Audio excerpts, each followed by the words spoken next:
আসসালামু আলাইকুম। ওয়ালাইকুম আসসালাম ওয়া রাহমাতুল্লাহ। তোমার নাম কি? তাহসিন ইসলাম। তুমি কোন শ্রেণীতে পড়ো? ২য় শ্রেণীতে পড়ি। তোমার মাদ্রাসার নাম কি? দারুত তাওহীদ আল মাদানিয়া মাদ্রাসা ফেনী। আমি তোমাকে আকীদা সংক্রান্ত কিছু প্রশ্ন করতে চাই। তুমি কি প্রস্তুত? জি, আলহামদুলিল্লাহ। আমরা কিভাবে ইসলাম মেনে চলবো? আমরা কুরআন ও সহিহ হাদিসের আলোকে ইসলাম মেনে চলব। চমৎকার। আল্লাহ তাআলা এবং তার রাসূলের উপরে কারো মত ও পথকে প্রাধান্য দেওয়ার বিধান কি? হারাম। এটার দলিল কি জানো তুমি? সূরা হুজরাত সূরা হুজুরাতের কত নাম্বার আয়াত?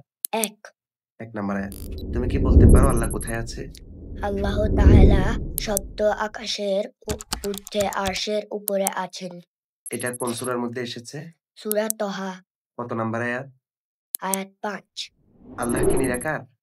না, কেননা তার অস্তিত্ব সত্তা সুস্পষ্ট গুণাবলী রয়েছে। ঈমান কি বাড়ে এবং কমে? হ্যাঁ, ঈমান বাড়ে আর কমে। ঈমান কিভাবে বাড়ে? ভালো কাজে ঈমান বাড়ে, কিভাবে কমে? খারাপ কাজে ঈমান কমে। কবরে বা মাজারে কোন পীরের উদ্দেশ্যে মানত করার হুকুম কি? হারাম, কেননা এটা শিরক। শিরক কোন প্রকারের গুনাহ? শিরক সবচেয়ে বড় কবিরা গুনাহ। গণক বা জ্যোতিষীর কাছে কোন বিষয় জিজ্ঞেস করতে যাওয়ার ক্ষতি কি? ৪০ দিন সলাৎ কবুল হবে না। সহিহ মুসলিম। সহিহ মুসলিমের হাদিসের মধ্যে এটা এসেছে। কেমন?